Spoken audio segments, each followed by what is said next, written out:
রাসূল সাল্লাল্লাহু আলাইহি সাল্লামের বাণী।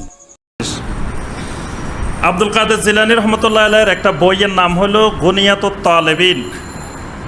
এটা বাংলা লেখা, আরবি হলে হয়তো ধরতে পারতেন না। এই যে গুনিয়াতুত তালেবিন, সত্যের সন্ধানে, প্রথম খণ্ড, লেখকের নাম সৈয়দ আব্দুল কাদের জিলানী রহমতুল্লাহ আলাইহি।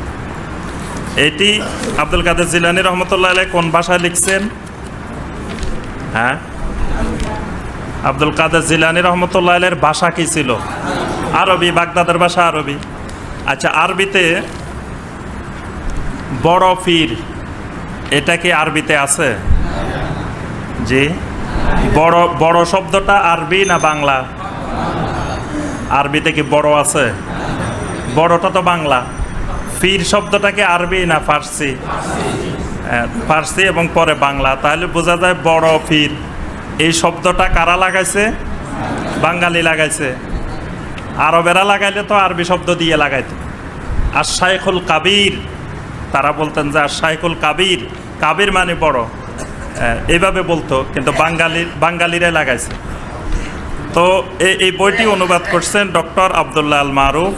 এটি প্রকাশ করেছেন ইসলামিক ফাউন্ডেশন থেকে। ইসলামিক ফাউন্ডেশন আমাদের সরকারি যে প্রতিষ্ঠান, ইসলামিক ফাউন্ডেশন বাংলাদেশ এটি, এবং এটির প্রকাশক হলেন ইসলামিক ফাউন্ডেশনের সম্মানিত মহাপরিচালক জনাব শামীম মোহাম্মদ আফজল সাহেব। বর্তমান যিনি মহাপরিচালক আছেন উনি এটার প্রকাশক। এটা প্রকাশ করেছেন, এটা দ্বিতীয় মুদ্রণ জানুয়ারি 2016। এখানে অনেকগুলো জিনিস আলহামদুলিল্লাহ আব্দুল কাদের জিলানী রহমতুল্লাহ আলাইহি আমাদের জন্য লিখে গেছেন, এবং বইটার নাম দিয়েছেন গুনিয়াতুত তালেবিন, মানে তালেবিনদের জন্য, যারা সত্য অনুসন্ধান করে, যারা হক মেনে চলতে চায়, তাদের জন্য এটা একটা বড় সম্পদ। গুনিয়া মানে এটার মধ্যে অনেক ধনাঢ্য ভাণ্ডার আছে, তথ্য ভাণ্ডার আছে, দিন সম্পর্কে জানার গুরুত্বপূর্ণ বিষয় আছে। তিনি সলাতের পদ্ধতি লিখছেন, নামাজের পদ্ধতি, যে আমরা কিভাবে নামাজ পড়ব, রাসূলুল্লাহ সাল্লাল্লাহু আলাইহি ওয়াসাল্লামের সলাত কেমন ছিল, আব্দুল কাদের জিলানী রহমতুল্লাহ আলাইহি আমাদেরকে লিখে দিয়ে গেলেন, শিখাই দিয়ে গেছেন।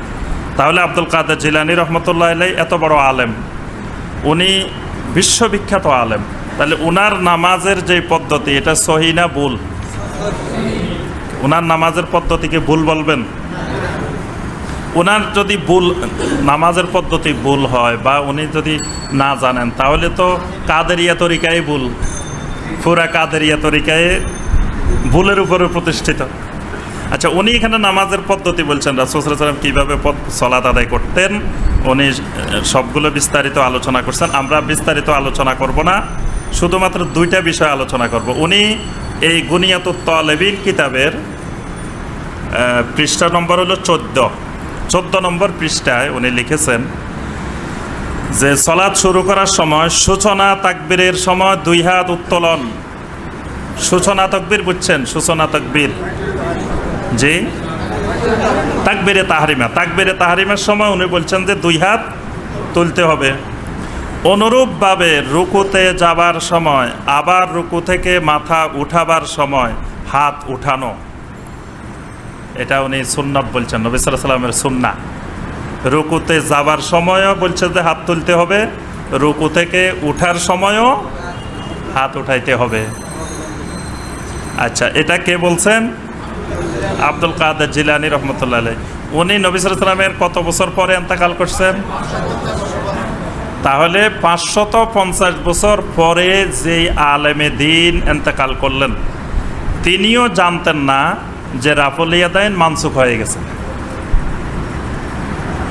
মানে বর্তমানে আমরা অনেকের কাছে শুনি যে রাফুল ইয়াদাইন নবী সাল্লাল্লাহু আলাইহি ওয়াসাল্লাম প্রথম দিকে করতেন, শেষ দিকে আর করেন না, এটা মানসুখ হয়ে গেছে। তো এটা যদি মানসুখ হইতো, তো আব্দুল কাদের জিলানী রহমতুল্লাহ আলাইহি লিখে গেলেন যে 550 বছর পরে যে তোমরা রুকুতে যাওয়ার সময়ও রাফুল ইয়াদাইন করবা, উঠার সময়ও রাফুল ইয়াদাইন করবা। তাহলে বোঝা গেল ফুতুল কি আব্দুল কাদের জিলানীর সময়ও ছিল মনে হয়।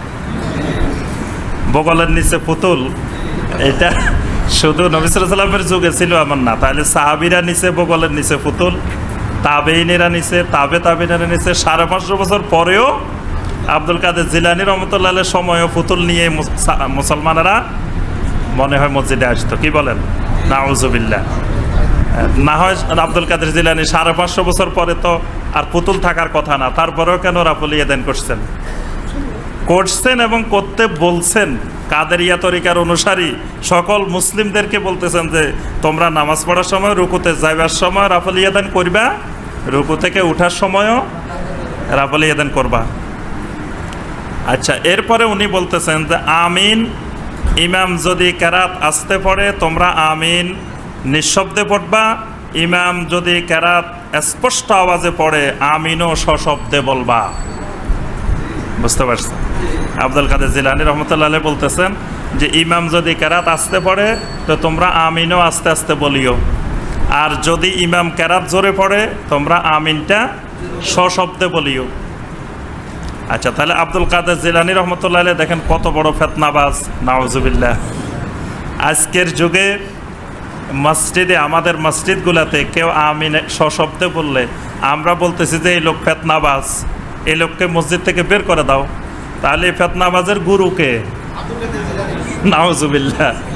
আব্দুল কাদের জিলানী রহমতুল্লাহ আলাইহি যদি আজকের যুগে থাকতেন, তে কাদেরিয়া তরিকার, আমরা কাদেরিয়া তরিকার লোকেরাই বলতাম যে আব্দুল কাদের জিলানী তো ফিতনাবাজ, কারণ আব্দুল কাদের জিলানী আমিন জোরে বলে, আমিন সশব্দে বলে। নাউজুবিল্লাহ। তাহলে দেখেন যে মানে হিংসা, বিদ্বেষ, প্রতিহিংসা এগুলো যে মানুষকে কোন পর্যায়ে নিয়ে যায়। যে রাফল ইয়াদাইন আমি করব না, ভালো কথা, হানাফি মাযহাবে নাই, এটা সহি কথা, আমরা করব না, এটাও ঠিক আছে।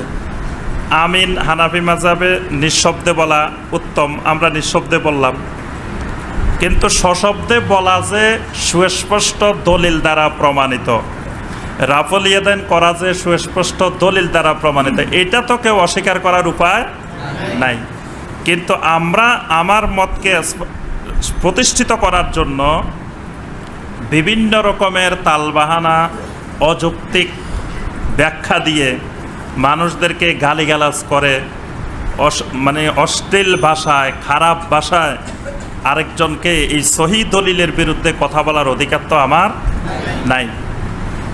এজন্য আমাদের বক্তব্য স্পষ্ট যে যারা রাফল ইয়াদাইন করেন আলহামদুলিল্লাহ তারা সঠিক কাজ করেন, তাদের এই মতের সপক্ষে অসংখ্য সহি হাদিসের দলিল বিদ্যমান। যারা করেন না তারাও ভুল করেন না, তারাও একটা মাযহাবের অনুসরণ করার কারণে তারা করেন না।